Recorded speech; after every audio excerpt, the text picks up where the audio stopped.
Bonjour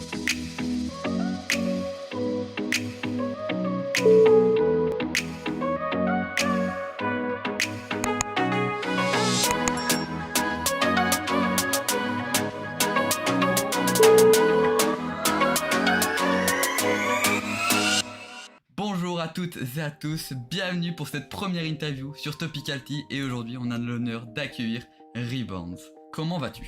Écoute, bonjour Natro, très bien et toi? Ça va super, est-ce que tu peux te présenter en quelques mots s'il te plaît? Ouais, bien sûr, moi c'est Reborn du coup, je m'appelle Kylian dans la vraie vie, j'ai 23 ans, dans la vraie vie, je suis administrateur réseau, mais je suis également aujourd'hui le directeur général d'Evoza eSport et également ancien fondateur du coup de la No Waver eSport. Ok, Voilà très bien, pour nous. très bien. Qu'est-ce qui t'a lancé dans l'e-sport? Alors, faut savoir que moi à la base, à la toute base, je suis pas un staff sport, je suis en fait un joueur Overwatch, donc j'ai une expérience passée sur Overwatch en tant que joueur pendant peut-être 3 ans. Donc pendant 3 ans j'ai joué à Overwatch, puis ensuite du coup j'ai pris la décision de me retirer de la scène en tant que joueur pour créer mon propre projet. Parce qu'effectivement j'arrivais pas à trouver chaussure à mon pied on va dire. Et du coup c'est là que j'ai décidé du coup de démarrer le projet No Waver eSport qui est à la base initialement un projet de 4 équipes Overwatch uniquement. Puis ensuite on s'est déporté sur plusieurs scènes, on a été sur Apex Legends, on a été sur Super Smash Bros, on a été sur FIFA également. Globalement on a été sur énormément de scènes avec No Waver, je pense presque une dizaine de scènes, vraiment facilement. Et en vrai, on est quand même à l'assez haut parce qu'on a pu jouer des majors sur Apex Legends, on a pu jouer en semi-pro league sur Overwatch. Donc No Waver, il y a eu 2 temps d'arrêt de No Waver. Il y a eu un premier arrêt effectivement l'année dernière suite à des problèmes internes. Et récemment, du coup, le dernier arrêt définitif. Donc la clôturation de ma part, tout simplement dû aussi à un investissement que je ne pouvais plus fournir. Et je parle pas forcément financier du tout. On est plus sur un investissement de ma propre personne parce qu'être président, ça demande beaucoup de responsabilités, ça demande énormément de temps, d'être présent vraiment dès qu'il y a besoin. Et c'est vrai que je pouvais plus assurer autant cette présence qu'avant, dû à mon travail, dû à ma vie IRL. Donc c'est là que j'ai clôturé No Waver et du coup j'ai passé peut-être 1 mois et demi, 2 mois sans structure. Jusqu'à effectivement du coup l'entretien avec Tazer. Alors j'ai eu beaucoup d'entretiens, ça a été très compliqué en termes de choix d'organisation parce que j'ai eu vraiment de très bons projets dans mes DM. Vraiment ça a été un choix assez cartésien. Mais effectivement après une longue réflexion, après discussion aussi avec certaines personnes, voilà, pour avoir leur point de vue aussi sur les propositions que j'avais, et du coup c'est le projet Evoza que j'ai choisi de rejoindre du coup le 28 avril pour être exact.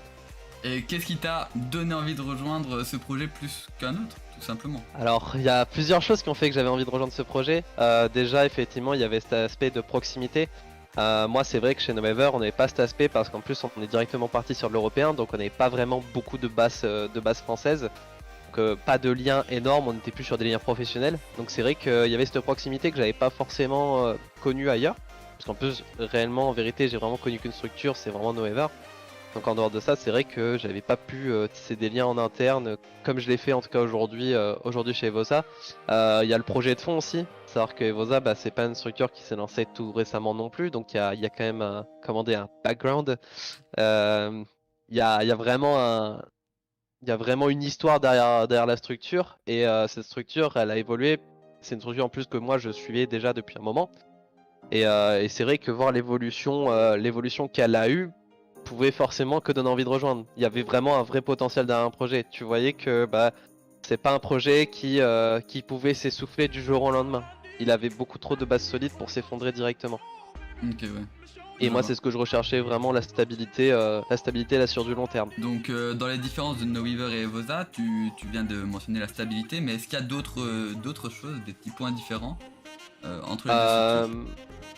Alors entre les deux structures, il y a aussi effectivement, alors comme je disais du coup il y a la proximité, il y a aussi le niveau des membres qui est à l'intérieur. C'est vrai qu'on n'a pas du tout, chez No Waver c'est vrai qu'on avait de bonnes personnes, mais effectivement là chez Evoza aujourd'hui, en tout cas à l'heure d'aujourd'hui, c'est vrai qu'on a quand même un staff très qualifié.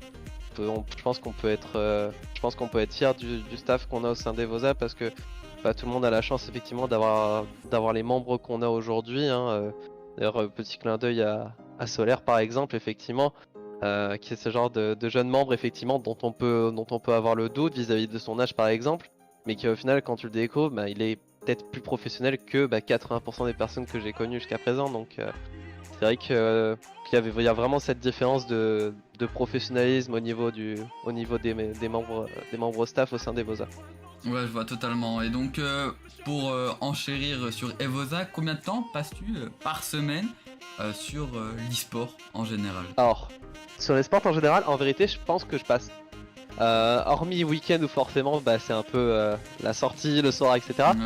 Je pense que je consacre à peu près tout mon temps en dehors du travail en fait dans la vraie vie. C'est-à-dire que je finis le travail, je rentre et puis bah, je me connecte au serveur Evosa et c'est parti pour faire le point avec les membres, savoir ce qu'on va faire aujourd'hui, ce qu'il y a à faire, ce qui aurait dû être fait. Enfin, vraiment, je pense qu'on peut on peut taper bien sur du 4-5 heures par soir à travailler sur Evosa avec les autres.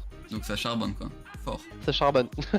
Ça charbonne. Ok. On n'en serait pas là si on charbonnait pas de toute façon tous ensemble. Il est vrai. C'est un travail de Il groupe. est vrai. Et donc, bah, tu vas de le dire, maintenant, travail de groupe, que penses-tu de l'e-sport? Est-ce que c'est un monde très individuel, très froid, ou bien au contraire, ça permet de créer des liens, etc. C'est difficile comme question parce que elle est très vaste. Mais qu'est-ce que je pense de l'e-sport? Alors aujourd'hui, l'e-sport c'est un très beau milieu. Je pense qu'on vraiment on a de la chance à notre époque d'avoir ce milieu qui est vraiment développé aujourd'hui, qu'avant les personnes n'avaient pas forcément puisque c'était encore trop amateur. Après aujourd'hui, on a encore beaucoup d'instabilité, d'incertitude dans l'e-sport, notamment l'e-sport en France.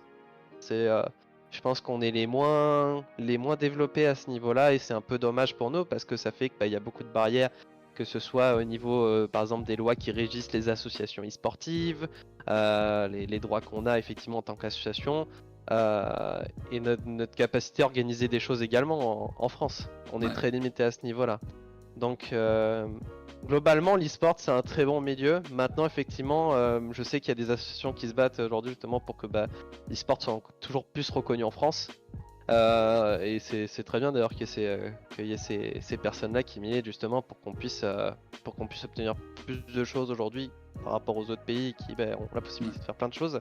Et donc pour pallier à ce problème où j'ai l'impression que l'État ne te soutient pas en tant que dirigeant de structure, où est-ce que tu te vois dans 3 ans? Est-ce que tu continueras dans l'e-sport ou est-ce que tu vas vraiment réussir à te dissocier et à partir du milieu? C'est très dur comme question parce que c'est vrai que 3 ans c'est loin quand même. Eh oui. C'est pas si proche que ça, 3 ans. Après, je pense pas m'arrêter l'e-sport avant très longtemps, du moins. Ça dépendra de mon évolution. Si effectivement je viens à régresser à ce moment-là, il y aura peut-être une remise en question. Après, mon but c'est toujours de monter plus haut. C'est toujours ce que j'ai fait au sein de l'e-sport, c'est essayer de gravir les échelons. Donc tant que j'arriverai à gravir les échelons, tout ira bien. Mais si je vois qu'effectivement je stagne, forcément là je me remettrai en question et je privilégierai la chose la plus importante parce que ça reste quand même la vraie vie, la chose la plus importante. On verra bien dans 3 ans alors, hein. On regardera la vidéo.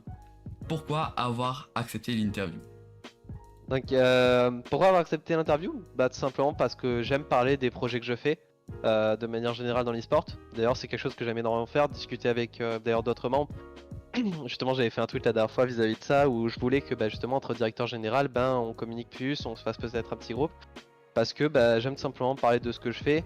Après l'interview en plus ça rajoute un exercice également d'expression, ça reste un exercice d'expression et c'est important justement qu'on soit à l'aise à l'oral, surtout à un poste aussi important. En tant que directeur on peut être très souvent amené par exemple à devoir s'exprimer et pas forcément à l'écrit. C'est plus parlant aussi forcément des cam views avec la voix de la personne. Je trouve c'est beaucoup plus parlant, c'est beaucoup plus vivant. Donc forcément plus intéressant également. Et je trouve que c'est dommage effectivement que cette partie interview soit délaissée dans le milieu de l'e-sport un petit peu aujourd'hui. Que penses-tu alors de Topical Team?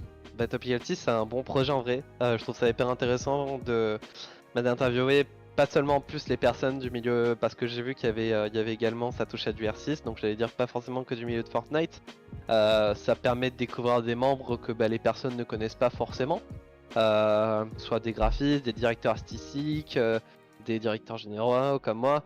C'est hyper intéressant justement d'avoir aussi cette connaissance de chaque personne qui contribue aujourd'hui en tout cas à l'e-sport français. Donc c'est un très bon projet, je pense qu'il faut continuer et justement faire plus souvent ce genre d'interview justement en vidéo et en appel parce que c'est encore une fois c'est vraiment plus parlant, c'est plus vivant et c'est plus agréable à lire justement, encore plus agréable à lire que effectivement les interviews écrites. Donc moi je peux continuer à encourager le projet à se développer à ce niveau-là.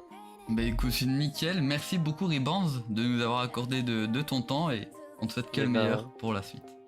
eh bien merci à toi Natro et merci à Topicalty.